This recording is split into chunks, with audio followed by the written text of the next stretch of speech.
And so it's not a full return to office. It is structured in a way where there's flexibility. So the idea being that, if everything, in a perfect world, right, if you had nothing ever kind of changing in your schedule or in life, you'd have 3 days of the week where you're expected to go back to the office.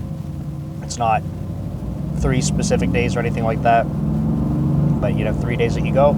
And of course, because there is some understanding that life isn't perfectly routine like that, there is sort of this flexibility that it's actually more of like an 8 out of 12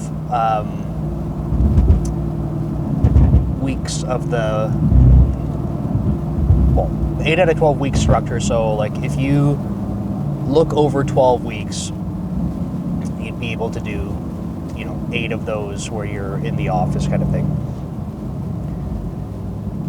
So that means that you have like this flexibility. It's not counted on like a per week basis. So nice that there's some flexibility built in, but I guess at the same time, man, this car is so annoying. It's colder today, so it's beeping at me. Yeah, so there's some flexibility baked in, but at the same time, there's a bit of kind of challenge with this, I guess, right? And I think some of the challenge, it comes from like two, in my opinion, two major things. The first is the fact that there is like sort of the mandate of RTO, like this, you must come back for it, right? You must do 3 days a week. I work with some people that already were doing 3 days a week, right, by choice. Just like want to be in the office, and 3 days a week is a good fit. For me, I was doing 2 days a week, so one more is really like not, does not sound like a stretch, right? It's not really that much more. But I think that challenge is that now you have to. So where it felt like there was flexibility in the decision to do so, now it's not a, it's a lot less your choice. And that even, I don't know, like even psychologically is just like kind of frustrating. I kind of equate it to like, it's not the exact same thing, but if you're like already going to do something, this is how I feel about some things. If you're already about to do something and then someone like tells you to do it, you're kind of like, now I don't want to. Kind of feels like that. But yeah, this idea of being like you have to do it,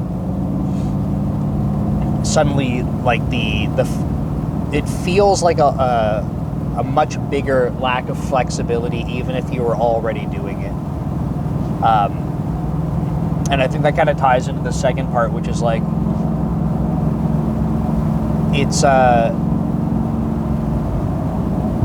not totally clear, even like as a manager, like how things are enforced, right? And I'm going to use the word enforced because there are, like, it's not just how it's tracked. I think that's ambiguous for a lot of people. But there is some data and information and stuff shared on how it's tracked. And that's why, like, for example, I'm able to make the statement, like, okay, it's actually, like, it's not just 3 out of 5 days of the week. It's more of, like, in a 12-week period, right? So there's some information about how it's tracked. There's, like, web portals you can check where they indicate, like, your time at the office kind of thing. Not like hours at the office, but like where you've been observed to have entered an office. So that's like helpful if you need to know. So the tracking and the information for that like exists. But the enforcement part, as a manager, I have no idea how it even works. Like, no one has told me. And that creates a bit of a weird situation, right? Because on paper, if you think about, okay, it's out of 12 weeks, that seems like that there's some decent flexibility, right? Like, 8 of 12 weeks. You have some flexibility. You could do 8 weeks in a row where you're in the office every day, and then you have a month where you're working from home. It's really like it's not crazy. It's like that seems reasonable to me, but it kind of falls apart pretty quick when you start thinking about some things in practice. Okay, and I want to give you an example of even like my last week, which was the first week of RTO. So last week I was on call as primary, and my shift was from 6 a.m. till noon. And I live, depending on the drive, if I am hitting traffic, it could be an hour. If I'm not, 30 minutes away from the office. And obviously I know I'm not telling you these times because I'm saying, oh my goodness, my commute is so long and difficult. Like, I know some people have gnarly commutes. That's not what I'm getting at. Just stating that there's some time to do this, right? So if I'm primary on call from 6 a.m. till noon, if I want to go to the office, I have a couple of choices. One is that I can get there before 6 a.m. By the way, I go to CrossFit for 6:30, so that means when I am on call, I have to miss CrossFit, so I don't get to go to the gym for a week.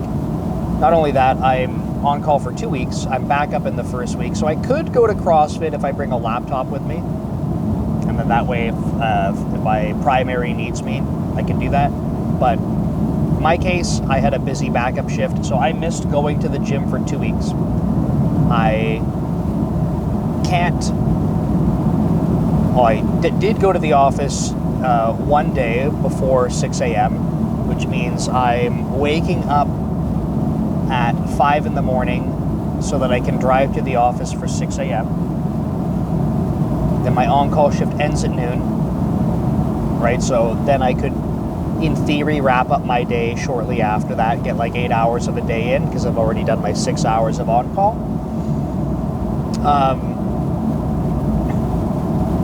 And then, like, that's not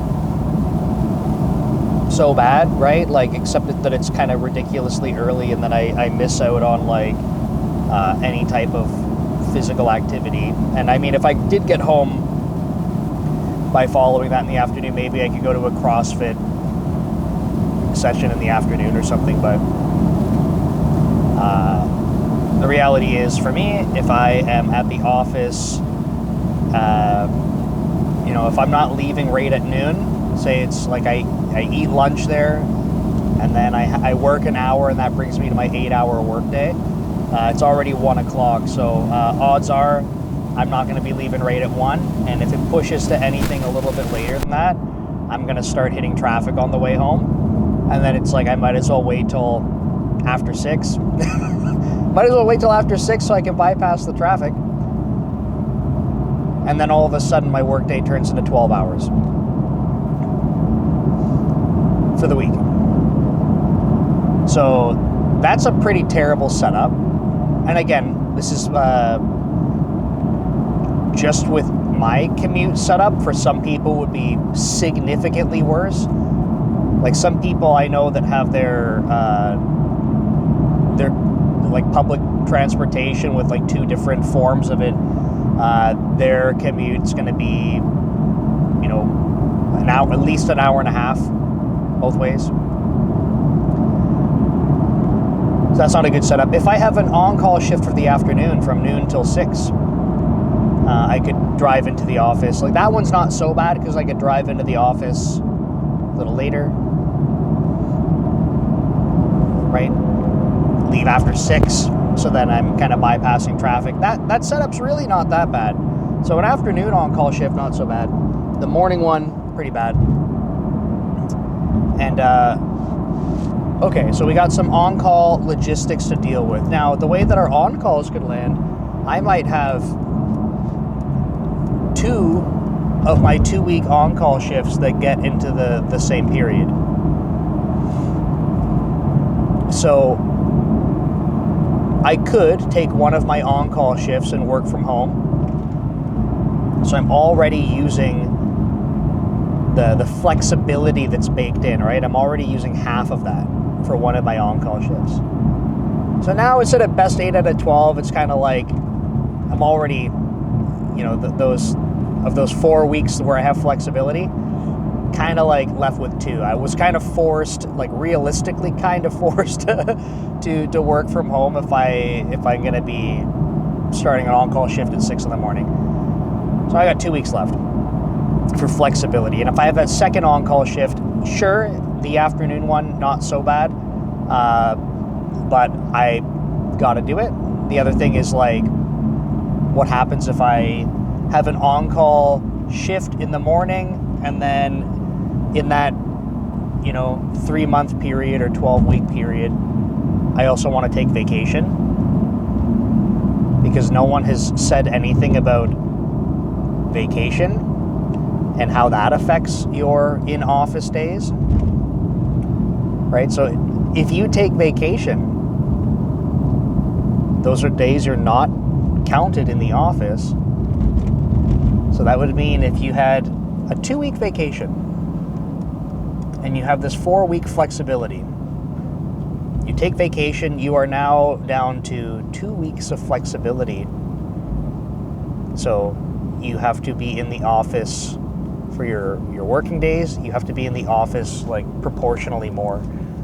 So it's very interesting. You might be listening to this and you're like, it doesn't really matter, like it's not a big deal, but like it actually is a big deal. It's because on paper all of this stuff looks like there's a bunch of flexibility, but in practice you chew that up so fast, and there's not any understanding of how it's enforced, right? So to briefly just kind of circle back to that, okay, so let's assume, like, for myself as a manager, the way that I operate is like there's always, I don't care where I work, I will always try to be more accommodating as needed, right? So, and for what it's worth, I have always, anywhere I've ever worked, I have always felt supported by my manager or leadership above me, the exact same thing. Okay, so for example, if someone's like, I'm just making this up, someone's like, I only got 10 vacation days this year, and I use them up, and like, we do there's some period where we're working really hard on an incident or delivering something, and someone's kind of burnt out, like, I would tell them, take a day off, right? They don't have any vacation days left, like, take a day off still, don't worry about it. And like I said, I've always felt supported from any manager or leader that I've ever had to the same thing, right? So I don't feel like I'm standing out that way. I just think that's part of working with humans. So I've always felt the ability that I can do that. But now imagine I'm in this situation where someone has not been in the office by like that one day that I have allowed them to take off or something. Now all of a sudden they're in this weird situation where like they're sort of violating RTO, and neither of us know what happens from an enforcement perspective. Right? So like what happens? Do I get an email that's like, your employee wasn't in the office enough? And like it stops there, and then I go, okay, cool. And like I tell them, I'm like, hey, by the way, make sure you're coming to the office.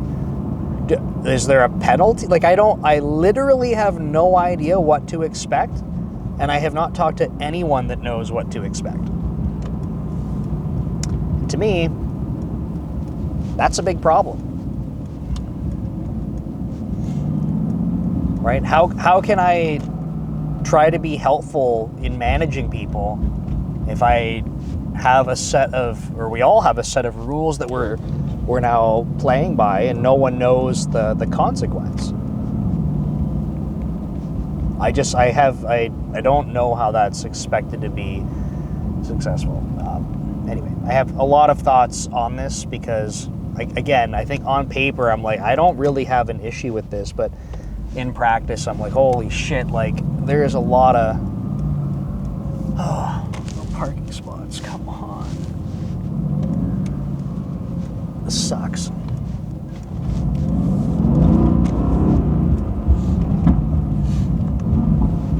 in practice, it's like not very good. Okay, let's... Man, there's no parking spots here either. This is ridiculous. Okay, well... anyway, that's it. RTO. Not so great. Parking, not so great. Here's some spots. Cool, we'll take this one. I think it's because the previous class isn't finished. So no one has left yet. Anyway, curious. Did you end up going back to the office in recent times? I don't like it. I do like seeing people in the office, but not at the expense of flexibility. I don't see any benefit to forcing people back. I think if there was already flexibility, if there is flexibility and you're trying to now enforce flexibility, that doesn't feel right to me. But that's my opinion. Curious to hear how you think about it. See you in the next video.